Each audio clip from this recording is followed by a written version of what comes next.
हाल ही में सामने आए कुछ मीडिया और सोशल मीडिया दावों के अनुसार ऑपरेशन सिंदूर नामक एक सैन्य घटनाक्रम के 1 वर्ष पूर्ण होने पर भारतीय सैन्य बलों की समीक्षा में कई बड़े खुलासे बताए गए हैं। इन दावों में कहा गया है कि 7 और 8 मई की रात पाकिस्तान, चीन और तुर्की की कथित साझेदारी में लगभग 900 स्वॉर्म ड्रोन का उपयोग किया गया था, जिनका उद्देश्य भारत के विभिन्न सैन्य रणनीतिक ठिकानों को निशाना बनाना था। आइए देखते हैं हमारी खास रिपोर्ट।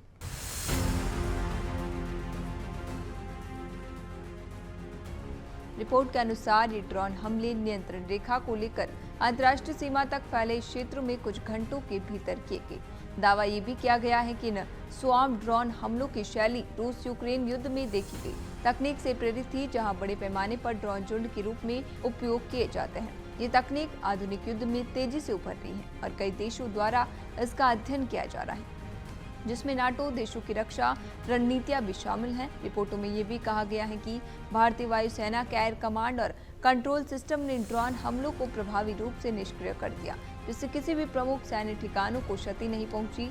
इसके अनुसार भारत की एयर डिफेंस क्षमता ने इस कथित हमलों को सफलतापूर्वक रोक दिया। पाकिस्तान ने 4 मंसूबों के साथ प्लान बनाया था। भारतीय एयर डिफेंस को सस्ते ड्रोन से परेशान करना, भारत के एयर डिफेंस क्षमता को सस्ते ड्रोन मार गिराने में एग्जॉस्ट करना था। नए आकलन के अनुसार पाक को सस्ते ड्रोन उपलब्ध कराने में तुर्की का पूरा योगदान था। ड्रोन हमलों से भारत पर महंगे युद्ध का भार थोपना, पाक, चीन व तुर्की सस्ते एरियल हमलों से भारत पर बेहद महंगा आर्थिक युद्ध थोपने की फिराक में था। 30 से 50 हजार रुपए कीमत की ड्रोन दागकर भारत को आत्मरक्षा में 2.5 करोड़ या फिर अधिक कीमत वाली मिसाइलें चलाने का मजबूर करना था।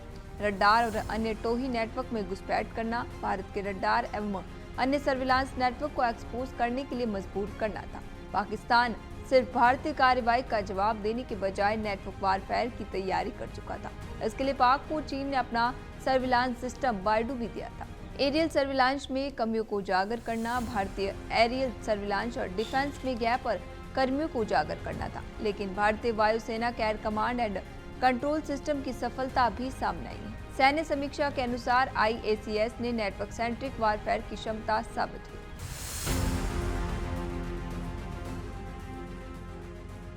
ऑपरेशन सिंदूर की पहले वर्षगांठ पर भारतीय सेना ने गुरुवार को कहा था कि ऑपरेशन सिंदूर ने साफ संदेश दिया कि पाकिस्तान में कोई भी आतंकवादी ठिकाना सुरक्षित नहीं है। यह अभियान अंत नहीं बल्कि शुरुआत थी। भारत आतंकवाद के खिलाफ लड़ता रहेगा। ऐसी ही ताज़ा खबरों के लिए बने रहिए लोकमत भारत के साथ।